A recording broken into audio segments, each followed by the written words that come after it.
Welcome, fellow explorers, to the deep dive. Today, we're plunging into a really profound question. What if the ultimate path to strength isn't actually found in relentless self-reliance? Right. What if it's in the courageous, maybe even radical act of embracing our limitations? Mhm. And what if a huge global movement of recovery isn't just about stopping a destructive habit, but about something much bigger? A Yeah. complete redefinition of human power, community, and, what it even means to be truly free. It is a fascinating paradox, isn't it? That Yeah. the very act of acknowledging what you can't do becomes this unexpected bedrock for what you can achieve. Yeah. It just turns so much conventional wisdom on its head. Absolutely, and that's precisely the kind of revolutionary idea we're going to unpack today. We're taking a deep dive into Alcoholics Anonymous, but not just as a program, more as a unique living culture. Sure. And we're doing it through the lens of Ernest Kurtz's really groundbreaking 1979 history, Not God. Kurtz. A seminal work, truly. It really is. Kurtz gives this masterful academic look, revealing AA's rich history and its profound, deep understanding of human limitation. It provides a perspective that goes way beyond just a simple clinical review. And Kurtz's analysis is so powerful because it sort of strips away the simplistic notions of recovery. Exactly. Instead, it highlights the deep intellectual and spiritual underpinnings that really make AA work. Yeah. He shows us how its enduring effectiveness is just completely linked to its core philosophy. A philosophy that, like you said, often challenges our modern ideas about agency and control. Mm-hmm. Definitely. So our mission today is to extract the most important nuggets of knowledge from Kurtz's meticulous analysis and also from the rich tapestry of experiences that shaped AA itself. Right. We'll explore the intellectual and spiritual foundations that allow this fellowship to work so enduringly. We want to provide you, the listener, with a kind of shortcut to understanding why AA has been so remarkably effective. And maybe even some surprising insights into human nature along the way. Yes, exactly. So get ready to maybe rethink what it truly means to be in control and perhaps discover the profound power in acknowledging that you are, in fact, not God. Okay, so to really grasp the insights Kurtz brings, we absolutely have to go back to the beginning. Right, to Bill W. To the very personal crucible of one of AA's co-founders, Bill W. His initial struggle, it wasn't just a story of addiction. It felt more like an archetypal human battle against something seemingly insurmountable, Yeah. even for someone with his intellect and drive. Indeed, Bill Wilson's personal battle was, well, immense and deeply frustrating for him. Before Alcoholics Anonymous was even a glimmer of an idea, Bill. I mean, Yeah. he achieved significant financial success, right? A Yeah. high-flying stockbroker on Wall Street. Right. Yet he found himself repeatedly, utterly defeated by alcohol. He was a man just brimming with pride and willpower, capable of functioning brilliantly in ordinary circumstances, making fortunes, complex deals, but completely hopeless and helpless when it came to controlling his drinking. It's a classic example, I think, of what many might call a high-functioning alcoholic, at least for a while.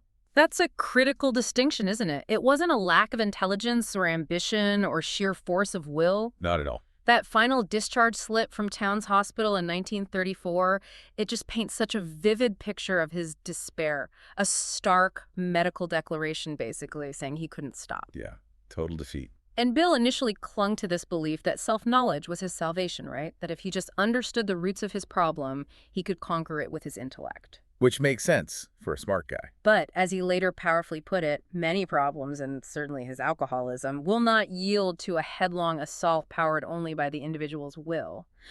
So what was it about his will, which was so strong elsewhere, that failed him so completely here? Well, I think that speaks to a fundamental human limitation, one Bill had to painfully confront. I mean, this was a man who could make, what, $40,000 profit in real estate back then? A staggering amount. Absolutely. Yet he kept losing jobs, jeopardizing his marriage, falling into just profound despair because of the drinking. His fears, his doubts, his worries, they'd only vanish temporarily with a few drinks. The paradox was that his powerful ego and self-reliance, the very things that made him successful materially, became his biggest obstacle in fighting alcoholism. He couldn't think his way out. His mind was part of the problem. Exactly. Constantly rationalizing, minimizing. His will, when aimed at alcohol, became a weapon he kept turning on himself, just fueling that cycle of relapse and self-loathing. He really had to hit rock bottom, that point of absolute, undeniable defeat, to even be open to something new. So if self-reliance and, sheer willpower weren't the answer, what was? The catalyst for Bill came in this really pivotal moment, late 1934. Ah, yes, EBT. The unexpected visit from his old friend, EBT. This wasn't just a casual reunion, it was a real turning point. Absolutely. EBT had found sobriety through the Oxford Group, a spiritual movement active then. Yeah. And he shared something truly revolutionary with Bill, right there across their kitchen table in Brooklyn. What was it? Ebby just declared, quite simply, I couldn't run my own life. Hmm. And that wasn't just, admitting a mistake. It was this profound, almost spiritual realization that he, Ebby, was inherently limited. That his attempts to be the master of his own destiny had just led him to ruin. And you can imagine how that resonated with Bill, who was living proof of the same thing. Wow. And Ebby didn't just stop at admitting powerlessness, did he? He outlined a path that was completely different from anything Bill had tried. Exactly. He emphasized things like getting rigorously honest, confessing to someone else, making restitution for the damage he'd done, Right. and praying to God for guidance and strength, even though he wasn't entirely sure about God himself. Okay. And then came the critical part, almost miraculous. Ebby told Bill that after I tried hard to do these things, I found that my craving for alcohol left. The craving itself just left. Vanished. This wasn't being on the water wagon, like white-knuckling it, constantly fighting the urge. Yeah, it was a constant struggle. No, this was, as Ebby described it, a profound release. The craving itself was gone. And that concept, release rather than a perpetual exhausting fight, must have been just astonishing, maybe even bewildering to Bill. It completely shifted the battleground. For Bill, always relying on intellect and willpower, Ebby presented a solution that just bypassed all that. Yeah. It wasn't about willpower against alcohol. It was about a fundamental internal spiritual transformation that, as a consequence, removed the obsession. Moving beyond the symptom. Exactly. Addressing the underlying spiritual and psychological disease, this concept of a radical internal shift rather than an external fight, that was the seed from which AA would ultimately grow. It promised a freedom Bill had never even imagined in his own attempts. So that initial spark from EBT, deeply rooted in those Oxford Group principles, clearly lit a powerful fire in Bill. The early interactions between Bill and Dr. Bob, and many of the first alcoholics trying to get sober, they were heavily influenced by this spiritual movement. Can you elaborate a bit on those core Oxford Group principles? How did they show up? Sure. The Oxford Group, founded by Frank Buckman, an American Lutheran minister, was this non-denominational evangelical movement that got pretty big in the early 20th century. Their approach was very hands-on, very communal. Okay. They emphasized what they call frank acts, essentially rigorous self-examination, often leading to public or semi-public confession of sins or shortcomings within a trusted group. So really putting it all out there. Very much so. It wasn't just a mental exercise, and hand in hand with that was restitution. Yeah. Which went way beyond just saying sorry. Right. It often meant actively making good on damages, sometimes financially, sometimes repairing relationships, to truly clear the slate. This radical transparency and active amends-making was core. Makes sense. They believed, and this is key, a changed man might go wrong in trying to change others by arguments, but they were on safe ground in recounting their own experiences. Hence the focus on personal testimony. The power of the story. Exactly. Their ultimate goal was creating highly vitalized Christians through quiet heart-to-heart talks, focused on giving themselves completely to the cause of Christ. They also banned undue emotionalism, stressing absolute honesty, unselfishness, love, and purity. Okay, so it sounds like there was significant common ground initially. Honesty, amends, sharing experiences. Definitely. But Kurtz, in Not God, he meticulously documents this crucial departure. AA's eventual separation from the Oxford Group. This wasn't just a minor organizational split, was it? It feels much more foundational, almost strategic. Oh, far more than minor. Kurtz brilliantly highlights that this separation was absolutely key to AA's unique identity and its ability to achieve truly widespread global appeal. Bill W. addressed this very carefully in 1955. Navigating a tricky path. Extremely tricky.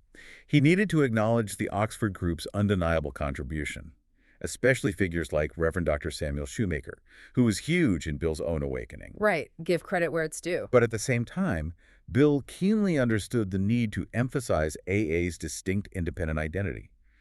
This was crucial to avoid alienating people like his Jesuit friend, Father Edward Dowling, and ultimately to make AA accessible to everyone, people of all faiths or no faith at all.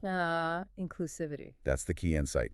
The founders understood that survival and widespread impact required shedding specific religious doctrine. It allowed for a broader, more inclusive spiritual framework. That decision really set AA apart. And this separation, as Kurtz puts it, allowed AA to go beyond religious dogma, paving the way for this concept of not godness. What did that profound shift really mean for how AA understood a higher power and maybe even human agency itself? It was a truly profound reorientation. The separation let AA move away from specific Christian tenets and embrace something much broader, more inclusive spiritually. Kurtz argues that AA's core insight, almost paradoxical, is that its group strength seems to stem from our individual and ever-potential weakness. Strength from weakness. Exactly. In essence, the human is not God, inherently limited, fallible, and ultimately not in absolute control. The program, then, encourages finding wholeness, strength, genuine agency in that limitation, rather than perpetually fighting it. Which is such an inversion of the usual Western ideal, right? The self-made person. Completely. It's radical. That's a powerful idea. Embracing limitation is a source of strength. It feels so counterintuitive to our modern focus on self-mastery and, boundless potential. Can you expand on what Kurtz means by the core paradox of not godness? How does it apply to the alcoholic situation specifically? Kurtz explains it really meticulously. The alcoholic, in their active addiction, tried to grasp two opposing absolutes and failed miserably at both. Okay, what were they? They yearned for the absolute of control because it was beyond him, the absolute of dependence because it was beneath him. Oh. They desperately tried to control their drinking, only to fail repeatedly, proving control was beyond them. Yet they also fiercely resisted absolute dependence on anyone or anything, seeing it as weakness beneath their dignity. So, caught between a rock and a hard place. Precisely. The prescription AA offered, born from this paradox, was to accept limited control and to acknowledge limited dependence. It's about letting go of the illusion of absolute control over your life and drinking, and simultaneously accepting that absolute, all-consuming dependence on another person or a substance isn't the answer either. Finding a middle ground. Yes. The sweet spot, the path to recovery, lies in this nuanced middle ground, accepting limited control over your life and embracing a limited, healthy dependence on a higher power and the fellowship. It reframes true agency not as total command, but as wise discernment of what you can and cannot control and where you can actually find help. And this profound acceptance, this not godness, leads to another significant transformation Kurtz identifies, a shift from material to spiritual. It's not just about the substance itself, but the underlying craving, right? Precisely. A brilliantly shifted attention from the purely material aspect, the alcohol, sometimes even called spirits, to the underlying spiritual existential needs alcoholics were compulsively trying to fill. Right, filling a void. The program moved focus from the quantity of drinking to the fundamental quality of life. Kurtz suggests the alcoholic's obsession for the infinite, for transcendence, for ultimate satisfaction or escape, could never be fulfilled by finite material things like alcohol. Because there's never enough. Exactly. Material things are quantitative, there's always more or better. But the spiritual, unlike the material, is qualitative. You can't have a little bit of spiritual awakening. As Kurtz puts it, one is either alive or dead. And for the alcoholic, initially, one is either drunk or sober. This powerful reframing from material obsession to a spiritual quest for a qualitative life change, quantity to quality, that's a cornerstone of AA's enduring approach. It addresses that spiritual void that so often fuels addiction. Okay, so with this foundational understanding of not godness and embracing limitation, AA developed its spiritual blueprint, the 12 steps. Right. Not just suggestions, but a meticulously crafted path to a whole new way of life. Let's start with what many say is the absolute hardest one to truly accept and begin. Step 1. Step 1 is incredibly difficult, yet undeniably the absolute foundation. Everything else rests on it in space. We admitted we were powerless over alcohol, that our lives had become unmanageable. This is that radical acceptance of complete, undeniable defeat. And for many, it's agonizing, ego-shattering. I can imagine. Our natural instincts cry out against accepting this idea of powerlessness, especially for people built around control, self-sufficiency, success feels like ultimate surrender, total failure. It challenges everything you might believe about your own strength, capability, autonomy. Chuck C's narrative, for instance, really emphasizes this foundational admission as the absolute prerequisite. Hmm. He talks about his personal struggles and how his journey to real sobriety only began at that precise moment of acceptance.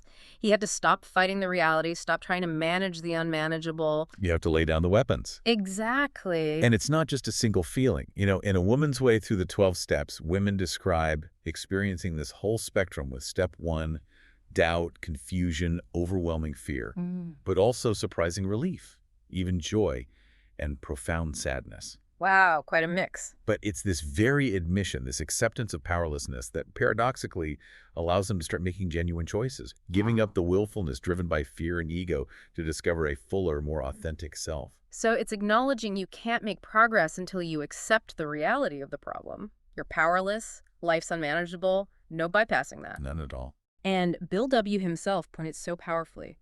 AA is no success story in the ordinary sense. It is a story of suffering transmuted under grace into spiritual progress. Beautifully put. So that initial admission isn't failure in the usual sense, but the doorway to a profoundly different kind of freedom. The moment the paradigm truly shifts from personal control, which failed, to a new path of spiritual growth and reliance on something beyond yourself. It's the practical application of that not godness right there. Okay, so once that agonizing but essential first step is taken, admitting powerlessness, a completely different possibility opens up with steps 2 and 3. Right. Hope enters the picture. Step 2, came to believe that a power greater than ourselves could restore us to sanity. That often feels like a significant leap of faith for many people. It absolutely is a leap. This step recognizes the crucial insight, often desperately needed after step 1, that individual will and self-reliance are just insufficient. They failed. Utterly.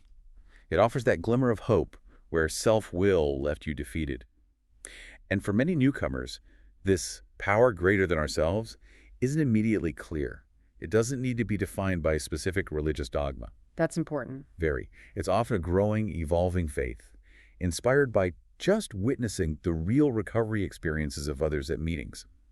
Daily Reflections explains how faith often comes slowly, not as some intellectual conviction, but as an experiential trust. Built by seeing it work for others. Exactly. Observing others finding strength in this greater power when facing life's challenges. It's really just an openness to possibility, a belief that sanity can be restored, and crucially, that you don't have to do it alone. So finding that something beyond to rely on, especially when your own resources are depleted. And step 3, made a decision to turn our will and our lives over to the care of God as we understood him, builds on that belief with a decisive act of willingness. This is where the rubber meets the road, as they say. Bill W. consistently stressed that all of AA's 12 steps require our willingness. Willingness is key. And it's critical to understand this isn't about abdicating will or being weak. It's about its right use. It's a conscious, deliberate decision to let go of that illusion of control that plagued your addiction and life. Like Chuck C describes it. Exactly. This surrender is not a sign of weakness, but rather an empowering step that opens the door to spiritual growth and renewal. Al-Anon's Courage to Change highlights the great spiritual freedom from finding a personal understanding of God. Making it your own. Yes, enabling you to truly turn your will and lives over in terms that are deeply meaningful and authentic to you. It means releasing that relentless striving for personal command and instead aligning your intentions with something greater, trusting that care. So not eradicating your will, which sounds terrifying to many, Right. but redirecting it, putting it in harmony with a larger benevolent purpose. That's a subtle but huge distinction, moving from self-will run riot to a guided, purposeful will. Exactly. And once that foundation of acceptance, belief, and willingness is laid, the journey takes a really profound turn inward with step 4. Ah, the inventory. Made a searching and fearless moral inventory of ourselves. This sounds like some serious introspection and honesty, the kind many people, frankly, avoid their entire lives. Is indeed. This step is about dramatically increasing self-awareness, self-honesty, and self-respect. It's a rigorous, unsparing look at both your assets, good qualities, strengths, positive contributions, and your liabilities. Liabilities like Resentments, fears, selfish motives, harms caused, character defects. The 12 Steps and 12 Traditions notes the wise have always known no one can make much of his life until self-searching becomes a regular habit. It involves acknowledging and accepting what you find, however uncomfortable, and then patiently, with help from a higher power, trying to correct what's wrong. It's not about self-flagellation, but clear-eyed assessment, Ugh. separating fact from distortion. So seeing the whole picture, good and bad. Right. Liabilities might be chronic dishonesty, manipulation, deep fears. Assets could be courage, compassion, capacity for hard work. You list it all. That sounds like it takes immense courage just to look at yourself that honestly, maybe more honestly than ever before. It does. And then, step 5, admitted to God, to ourselves, and to another human being the exact nature of our wrongs, takes that introspection a crucial step further, demanding vulnerable connection. This step can be incredibly daunting. It's often consumed with fear of humiliation and rejection. I can see why. The thought of sharing deeply personal wrongs, secrets, character flaws, it can feel utterly impossible, especially if you're used to maintaining a facade of control. Right. Yet it is a truly powerful, transformative act of vulnerability. A Woman's Way Through the 12 Steps describes it as a mirror in which we see ourselves reflected and allow ourselves to be seen. Wow. The acceptance and non-judgment from a sponsor or trusted friend in this process is vital. It helps you learn to look at ourselves and our behavior objectively and without judgment. This has deep roots in the Oxford Group's sharing custom. Where recounting experiences was key. Exactly. The act of speaking these truths aloud, breaking the isolation of secrets, is profoundly healing. It integrates the inner work with external reality. It allows you to be truly known and accepted, often for the first time. So it's not just confession, but being truly seen, flaws and all, which allows for a new level of self-compassion and objectivity, a vital bridge between internal discovery and external restoration. Precisely. And after facing those often difficult truths about oneself, the journey continues. Step 6, became entirely ready to have God remove all these defects of character, focuses on embracing progress, not perfection. Progress, not perfection. Yeah. That sounds manageable. It's absolutely crucial. This step isn't about instant transformation, some magical overnight fix where all shortcomings vanish. Right? No magic wand. No, it's about cultivating a genuine, profound readiness for change. Daily reflections wisely reminds us.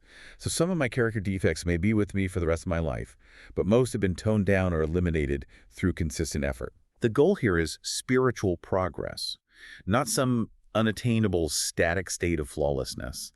Readiness is cultivated through ongoing self-awareness, honest reflection, and the willingness to discard what you can just for today. Recognizing growth is lifelong, incremental. So it's active cooperation with the higher power, moving from passive acceptance to active engagement in your own transformation. Exactly. That must be a huge relief for anyone feeling overwhelmed by the idea of becoming a completely different, perfect person instantly. And building on that readiness, step 7 is humbly ask him to remove our shortcomings. This speaks directly to the humble request. So in step 7, having identified these defects and become genuinely ready to let them go, you then humbly ask for help. What's important here, and totally consistent with AA's inclusive nature, is that the method of asking. That you ask. Right? Through prayer, through some other kind of spiritual practice, or maybe simply by thinking it over, that's left entirely to the individual. No prescribed dogma, no specific ritual. Freedom there too. It's a recognition that, despite our readiness and willingness, completely removing deeply ingrained shortcomings is often beyond our individual capacity alone. It's acknowledging that not godness again. Recognizing we need assistance, grace, power beyond our own limited human ability to truly shift these patterns. So an act of genuine humility, recognizing dependence on a greater force for lasting change. Exactly. It truly emphasizes humility and that deeply personal spiritual connection, rather than some rigid formula. It's inviting that power greater than ourselves into the active process of transformation, not as a demanding deity, but as a benevolent force for healing and growth. Okay, so the journey through the steps inevitably leads outward now, impacting our relationships with others, addressing the harms caused during active addiction. The relational aspect. Step 8, made a list of all persons we had harmed and became willing to make amends to them all. This is all about taking responsibility and bravely facing the wreckage of the past. This step crucially shifts the focus squarely onto your own past behavior and your responsibility for its impact. It involves another searching and fearless moral inventory, but this time of your interactions. Looking outwards. Right. Moving beyond self-pity or blame and recognizing that purposeful forgetting is a great obstacle here. Active addiction often involves so much rationalization, minimizing harm. True. So consciously recalling and listing those people requires immense honesty. The Little Red Book Study Guide emphasizes this isn't just about apologies. It often involves practical restitution, financial, returning stolen items, repairing reputations, It demands clear, honest thinking. and a genuine willingness to address past wrongs, not make excuses or sidestep discomfort. It's really an embrace of moral accountability. That's a significant undertaking. It takes courage just to make that list. It really does. And then step 9, made direct amends to such people wherever possible, except when to do so would injure them or others, outlines how these amends actually happen in the real world. This step clearly requires both prudence and courage. Absolutely. This is where the wisdom cultivated earlier becomes paramount. Making amends requires good judgment, a careful sense of timing, courage, and prudence. So it's not always straightforward. Not at all. It acknowledges that not all amends can be direct or immediate. Sometimes making a direct apology or restitution could inadvertently cause more harm to the person, their family, others involved. Like reopening old wounds unnecessarily. Exactly. Or maybe confronting a former employer about petty theft years ago could jeopardize their business now, or contacting an estranged family member could trigger trauma. So what do you do then? In such cases, the willingness to make amends is still paramount. The individual might make a living amend, contributing to the community, helping others, making silent restitution in other ways. Daily Reflections emphasizes courage, and being unafraid are gifts of recovery, empowering you to make amends with dignity and humility, with help from your higher power and sponsor. And the outcome isn't the main point. Ultimately, whether amends are accepted or not is less important than the act of taking responsibility itself. That act invariably leads to a profound sense of inner freedom and integrity for the person making them. So it's not just a blanket apology tour, it's a thoughtful, responsible, often profoundly courageous process of restoring integrity within yourself and in your relationships, aligning actions with values. Precisely. And we've covered the initial steps towards sobriety and healing relationships. But recovery isn't a one-time event, right? Not a finish line crossed. No, definitely not. Step 10, continue to take personal inventory, and when we were wrong, promptly admitted it, is truly about the acid test of daily living. That's right. Step 10 moves the AA way of living into constant practical use day by day in fair weather or foul. It's an ongoing, continuous self-assessment, a moment-by-moment check-in. How does that work practically? As Daily Reflections explains, a key insight is, if I am disturbed, there is something wrong with me. Instead of blaming circumstances or other people for your emotional state, you learn to look inward, Turning the lens back on yourself. recognizing that internal pain acts like a friend, signaling an emotional or spiritual issue, much like physical pain signals a bodily problem. It's about promptly admitting mistakes, not dwelling on them, and then taking appropriate action through the step principles to resolve them. That leads to sustained spiritual progress. So course correcting in real time. Exactly. Constant vigilance and self-correction, turning daily challenges and missteps into immediate opportunities for growth rather than letting them fester. And then, step 11, sought through prayer and meditation to improve our conscious contact with God as we understood Him. Praying only for knowledge of His will for us and the power to carry that out focuses on cultivating conscious contact and daily reprieve. This step is crucial for continued spiritual growth, reaching far beyond just staying sober. AA members understand what we really have is a daily reprieve contingent on the maintenance of our spiritual condition. A daily reprieve, not a cure. It's not a cure. It's a profound grace that requires ongoing conscious effort, specifically through prayer and meditation, to stay liberated from my cunning, baffling, and powerful illness. 24 hours a day emphasizes this quiet time each morning. However you define it. Right. Formal prayer, silent contemplation, mindful reflection. It helps members depend on God's help throughout the day, strengthening their faith and connection to that inner spiritual resource. It's an active practice of nourishing the soul. Like charging your spiritual batteries daily, keeping that connection alive and vibrant. Exactly. And finally, step 12. Having had a spiritual awakening as a result of these steps, we tried to carry this message to alcoholics and practice these principles in all our affairs. This is about carrying the message, a society of alcoholics in action. This is often described as the payoff, the magnificent reality of AA, the culmination of the spiritual awakening from the previous 11 steps, and the outward, tangible expression of recovery. The core principle is profoundly simple, yet powerful. We can't keep it unless we give it away. Daily Reflections highlights that AA is more than a set of principles. It is a society of alcoholics in action, Giving back. carrying the message to still suffering alcoholics, offering hope and practical guidance. That's the primary purpose of every group and every member. It transforms individual recovery into a collective mission, ensuring the gifts received, sobriety, peace, purpose, are passed on freely, Bringing joy and accomplishment to those who serve. and perpetuating the cycle of healing. It truly transforms individual recovery into this collective mission, creating a self-sustaining cycle of healing and support that echoes through generations. It's incredibly powerful, often selfless. What's truly fascinating about AA, as Ernest Kurtz points out so well in Not God, is that it's not just a program for individuals, it's genuinely a new kind of human society, a culture, with its own unique culture, principles, traditions that go beyond the steps themselves and guide the fellowship as a whole. Let's dig into some of those foundational traditions, starting with one of its most distinctive and often misunderstood principles, anonymity. Anonymity. Yeah. It's perhaps one of AA's most distinctive features. As Bill W. wrote, it is the spiritual base, the sure key to all the rest of our traditions. It stands for prudence and, most importantly, for self-effacement. Self-effacement. Okay. This principle serves a powerful dual purpose. First, it protects the individual member's privacy and dignity, letting them seek help without fear of social or professional fallout. Which is huge. Crucial, but more profoundly, it safeguards the fellowship itself from external pressures and, critically, from internal ego. It prevents any one personality from dominating or capitalizing on AA's success. So the message shines, not the messenger. Precisely. I remember reading that this principle, this public relations by attraction rather than promotion, initially just baffled news outlets and the public. No, completely. It's such a countercultural idea in our world, obsessed with celebrity, personal branding, self-promotion. How did that policy even work? It truly was unique, revolutionary, especially back then.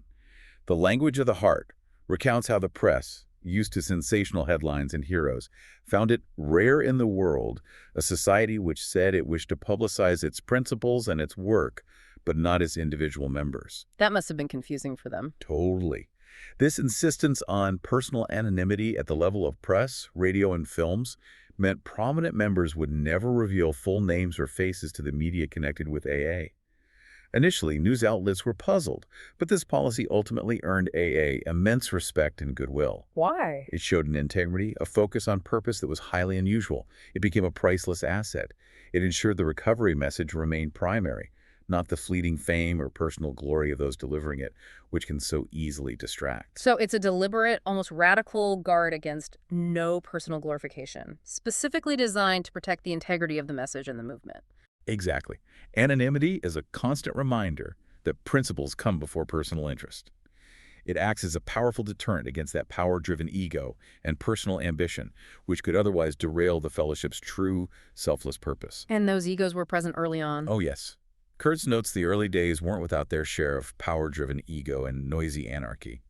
The traditions, including anonymity, were painstakingly developed precisely to bring order, coherence, and effective functioning out of that potential chaos. It keeps the focus steadfastly on carrying the message and upholding the principles. Moving from the individual to the group, another foundational principle underpinning AA's culture is unity, the first tradition. Our common welfare should come first. Personal recovery depends upon AA unity. That highlights a profound interconnectedness. Individual sobriety seems inextricably tied to the health and harmony of the group. This tradition speaks to a deep, practical understanding within AA that individual recovery isn't solitary, even though it's deeply personal. The health, stability, effectiveness of the group, the meetings, shared experience, collective wisdom, directly impacts each member's ability to stay sober. Makes sense if the group is struggling. Right. If a group is fractured by conflict, ego, external pressures, its ability to provide support and carry the message is diminished. That ultimately affects the recovery of its members. It's a recognition of mutual dependence, shared responsibility for the fellowship's well-being, and by extension for your own sobriety. There's a real synergy in collective purpose. And hand in hand with that unity is a concept that sounds almost contradictory at first. Group autonomy. Ah, yes, the fourth tradition. Each group should be autonomous except in matters affecting other groups, or AAA as a whole. That's quite a $10 word, as the tradition itself says. How does autonomy work without leading to total fragmentation? It is a complex but brilliant balance. Autonomy here means each AA group has the freedom to manage its affairs exactly as it pleases, how it runs meetings, who serves, how it supports itself, as long as its decisions don't negatively impact other groups or AA as a whole. Okay. Kurtz notes this radical freedom led to a vast process of trial and error which, under the grace of God, has brought us to where we stand today. Despite being, a band of ego-driven individualists who might naturally want rigid control, Right. the founders wisely allowed groups to experiment. Through these deviations and variations, the fellowship collectively learned what worked and what didn't, gradually confirming the effectiveness of decentralized decision-making guided by core principles. So the autonomy allows adaptation. Yes, it empowers groups to adapt the program to local needs and cultural contexts while still adhering to the core spiritual principles and primary purpose. It's a living, evolving system that corrects itself through shared experience, not top-down decree. A living, breathing, self-correcting system. Foundational unity allowing incredible diversity and adaptation locally. That's an organizational marvel. It really is. And another truly fascinating aspect of AA's unique culture is its stance on money, specifically self-support and corporate poverty. Right. The seventh tradition. Every AA group ought to be fully self-supporting, declining outside contributions. That feels like such a powerful statement in a world driven by philanthropy and external funding. This tradition is a crucial safeguard, maybe one of the most prescient decisions the founders made. It was designed to protect AA from the problems of money, property, and prestige that have historically derailed movements like this. How so? By relying solely on voluntary contributions, usually small anonymous donations from its own members, AA maintains absolute independence. It avoids any external influence, obligations, potential corruption that could compromise this mission. No strings attached. Exactly. Imagine the pressure from being beholden to large donors or grants. They might come with expectations, conditions, even attempts to reshape the program. This self-support mechanism ensures AA answers only to its conscience and its members. And there's a specific, almost legendary, historic decision that really solidified this principle, isn't there? A moment that embedded corporate poverty in AA's DNA. Absolutely. It's a famous story in AA history. The trustees were offered a substantial sum, $10,000. A huge amount then, from an external source, someone grateful for AA's help. A tempting offer. Very. But after much deliberation, the trustees made the truly radical decision to officially decline that $10,000 and adopted a formal, airtight resolution that all such future gifts would be similarly declined. Wow. Turning down money. It was pivotal. It firmly embedded the principle of corporate poverty into AA tradition. A conscious, courageous choice to remain poor corporately, precisely to preserve the integrity and spiritual independence of the message. It ensured the fellowship's confidence wouldn't be shaken by external financial influence, protecting it from power struggles, prestige-seeking, or diverting resources from its primary purpose. Profound foresight. Okay, finally, let's look at how AA approaches leadership and service within this really unique societal structure. Kurtz emphasizes Bill Wilson's vision of AA as a new kind of human society, famously calling it a fellowship, not an organization. What do you mean by that distinction? Why was it so important? That distinction is absolutely vital to understanding AA's function and philosophy. Bill Wilson saw AA as a fellowship rather than an organization, one that deliberately disclaimed authority in a conventional hierarchical sense. No bosses. Right. But paradoxically, it served as a model of responsibility for its members. This reflects that not-godness principle in action. No single individual, no central committee holds ultimate, unquestionable authority. Instead, everyone shares responsibility for carrying the message and maintaining the fellowship's health. So collective action, mutual support. Shared service, rather than a top-down structure. It decentralizes power and empowers every member to contribute. And how does that radical idea of disclaiming authority actually play out in terms of leadership and decision-making within groups? It sounds like it could easily become chaos without some structure. It led directly to the principle of rotating leadership, the ninth tradition. Active leadership ought to be transitory and rotating. Meaning short terms. Exactly. Service positions, group secretary, treasurer, committee member, are typically held for fixed, relatively short terms, usually a year or two. Committees and boards are designed as servants, not officials. Servants, not bosses. Meaning they exist to carry out specific tasks and report back to the group, never to dictate or command. This unique structure actively supports the idea that the whole can become of transcending importance over any part. Continued unity and success can then mostly depend upon God, as we understand him working vitally in thousands of hearts rather than a few. So it prevents power from accumulating. Actively prevents any one person or small group from getting too much power, prestige, or influence. Ensures the principles and collective message stay paramount over individual personalities or ambitions. It's a living lesson in humility and shared governance. It truly embodies service over self, putting the collective good and the message above any individual's ego. And that ultimately brings us right back to the primary purpose of every AA group, tying all these traditions and steps together. Ultimately, yes. Each group has but one primary purpose: to carry its message to the alcoholic who still suffers. All these traditions, anonymity, unity, autonomy, self-support, rotating leadership, they serve as the essential scaffolding that funnels back to this single central mission. They make the mission possible. They're the practical guidelines, enabling the fellowship to effectively help individuals find sobriety, spiritual progress, a new way of life, extending that lifeline of recovery to those still desperately needing it. Without that clear, singular purpose, the whole thing would likely crumble. We've explored AA's history, its foundational not-godness, the profound wisdom in its steps and traditions. Now let's tie this back to a broader, more contemporary understanding of addiction itself and how this unique path leads to such deep, lasting healing. It's absolutely critical to understand that addiction is far from simple. It's truly multifaceted, impacting every aspect of a person. While often misunderstood as just a moral failing or lack of willpower. The old way of thinking? Right. Modern science has clarified its profound physiological underpinnings. Addiction is fundamentally a neurological phenomenon, the result of a complex set of molecular alterations that take place in the brain. It's not just a bad habit, it's a disease that literally rewires the brain. So, not simply character, as once believed. Alcohol, for instance, wreaks havoc on the brain's natural systems of craving and reward. It artificially boosts dopamine, creating intense pleasure, but over time, the brain develops compensatory adaptations. Could you unpack compensatory adaptations briefly? What does that actually mean for the brain, and how does it explain tolerance? Sure. Imagine your brain's natural pleasure system is like a volume knob, set at a healthy level. Alcohol artificially blasts that volume, an intense, unnatural dopamine rush.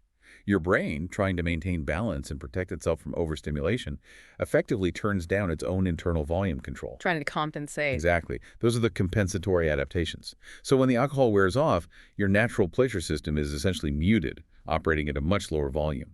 This leads to profound lack of joy, anhedonia, and intense craving for the alcohol just to feel normal again, to turn the volume back up. That explains tolerance and withdrawal. Precisely. That muting is the adaptation. As Milam and Ketchum explained way back Under the Influence, alcohol addiction is primarily physiological. Yeah. Alcoholics become addicted because their bodies are physiologically incapable of processing alcohol normally. Okay. Beyond that intricate physical component, there's also a profound psychological and emotional aspect. As Bill W. recognized, many drink to kill pain, physical, emotional, psychic. Alcohol offers protection, a liquid kind that lightened things, diluted confusion, created an illusion of freedom. Yet this pursuit of freedom paradoxically leads to utter loss of control and a divided mind, cognitive dissonance.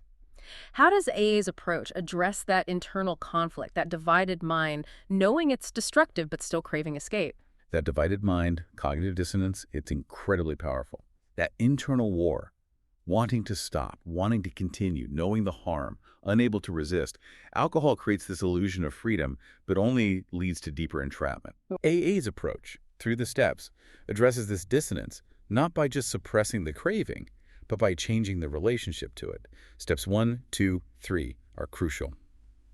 Admitting powerlessness over the substance, believing in a power beyond yourself to restore sanity, deciding to turn your will over. How does that help the divided mind? It helps resolve the dissonance by accepting the individual mind isn't fully in control and self-will has failed. Instead of fighting against the divided mind, you accept its reality and seek a new source of guidance and strength. Caroline Knapp, in Drinking, a love story, described how drinking alone can be enormously self-protective, relieving the burden of contact and your own thoughts. Right, isolation. AA offers connection as the antidote to that isolation, dissolving the need for that liquid kind of protection. And it's not just internal, there's also a powerful social and environmental context at play. Indeed. Dr. Gabor Mate, in The Realm of Hungry Ghosts, powerfully highlights addiction as a complex interaction between human beings and their environment. Painful early experiences, trauma, neglect, chronic stress. Things outside the individual. Exactly, they can program both the neurophysiology of addiction and the distressing psychological states that addiction promises to relieve. This shows how external factors, developmental trauma, can predispose people, creating deep vulnerabilities that substances then temporarily soothe. It reinforces that addiction isn't just choice, but a complex interplay of biology, psychology, environment, often rooted in early life and social factors. So never as simple as just blaming character, like the old stereotypes. Which brings us to looking beyond the stereotype of the addictive personality, often depicted as weak, unreliable, selfish, out of control. The reality is far more complex, isn't it? Absolutely. That stereotype is harmful and just inaccurate. Richard Peabody observed way back in 1930, strikingly contrasted persons succumbing to excessive drinking exist across all demographics. Rich, poor, intellectual, ignorant, religious, unbeliever. Addiction doesn't discriminate. Sarah Hepola, in her memoir Blackout, speaks powerfully to the gray zones and complexity of life lived at last call that get missed by simplistic talking points or media portrayals. Many people struggling are incredibly intelligent, capable, empathetic individuals just trapped. This complex reality defies simple categories and underscores why a holistic, compassionate approach, recognizing the full human being, is vital. It's not about a defective personality. No, it's that complex interplay of biology, psychology, environment, all of which AA seeks to address in its own way. Given that deeply multifaceted nature, physiological, psychological, social, it makes complete sense that healing isn't just about the physical craving or mental obsession. Spirituality and interconnectedness play a huge, often central role in long-term recovery. What does finding something beyond look like in this context? In recovery, finding something beyond involves consciously creating and nurturing an inner life, a sense of our values, feelings, beliefs, and then actively integrating this rich internal world with your outer life. Bridging the inner and outer. Exactly. As A Woman's Way Through the 12 Steps describes, this helps individuals realize they are profoundly connected to other people. And there was no escaping that. There was nothing to be afraid of because there was no alone. Wow, that's powerful. This experience awakens an inner sense of spirituality, our sense of interconnectedness and relatedness, a realization that the something beyond isn't necessarily some external distant deity, but an omnipresent force of connection and meaning often already within us and around us in the fellowship. It's a fundamental shift from addiction's isolation to the embrace of belonging. A profound shift from that often self-protective, isolated nature of addiction to deep belonging and community. And this deep spiritual work also naturally fosters love and compassion for oneself and others. Absolutely. Through diligent application of the steps, individuals begin to heal ourselves and our relationships. Courage to Change notes this helps them learn to look each person in the eye squarely and honestly, and detach from unhealthy dynamics without losing compassion. And self-love, too. Yes, learning to choose to become someone I would want to have in my life, rebuilding self-respect from the inside out. This healing goes far beyond just staying sober. It cultivates healthier, more honest, more compassionate relationships, fundamentally altering one's approach to the world and others.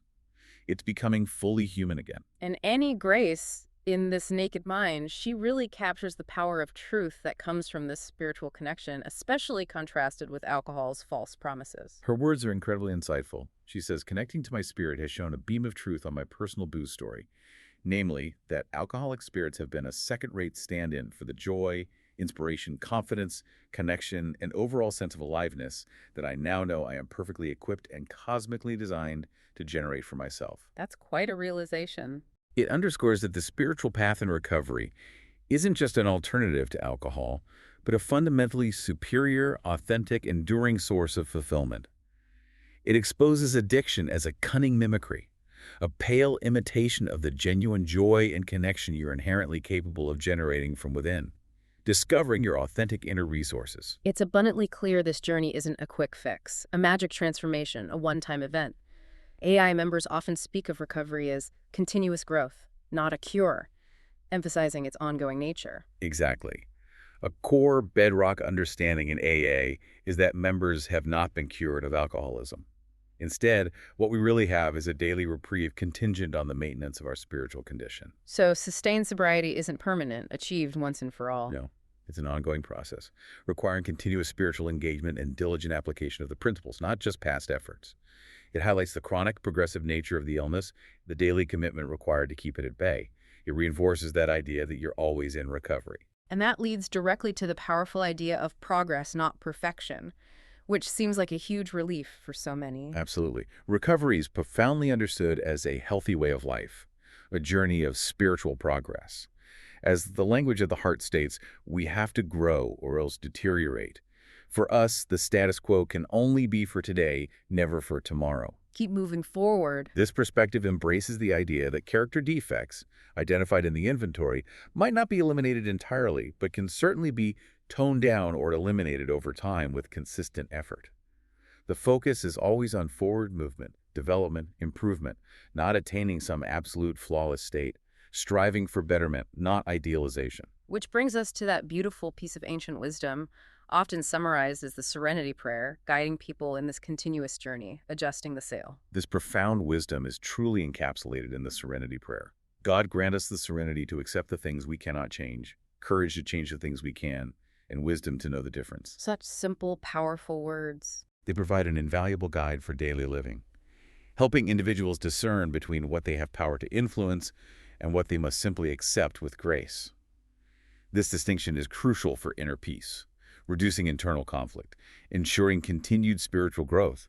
It lets members navigate life's inevitable challenges without resorting to old patterns of control or escape. It's a reminder, right? We can't control the winds of life. But we can always adjust our sails to reach our destination.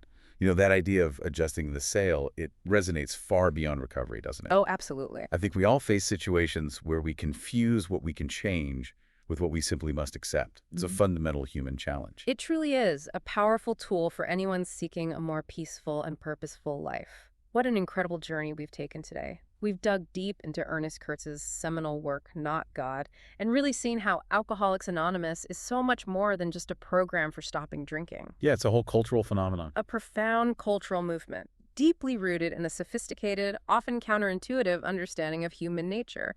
We've seen how AA finds its immense strength in acknowledging human weakness, fostering unity through diverse individual experiences, and sustaining its power through a spiritual framework that welcomes all, regardless of specific dogma. Right.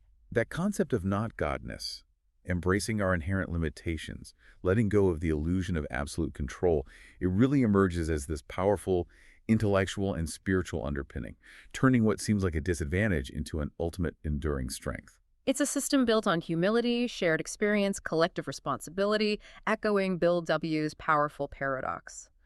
Quote, strength arising out of complete defeat and weakness, the loss of one's old life as a condition for finding a new one. It's about surrender, not as defeat or giving up, but as a gateway to a richer, more authentic, deeply connected life. AA's enduring success really lies in its radical ability to transform suffering into spiritual progress. It offers a path embracing interconnectedness and continuous growth, rather than striving for that ultimately futile illusion of absolute personal control.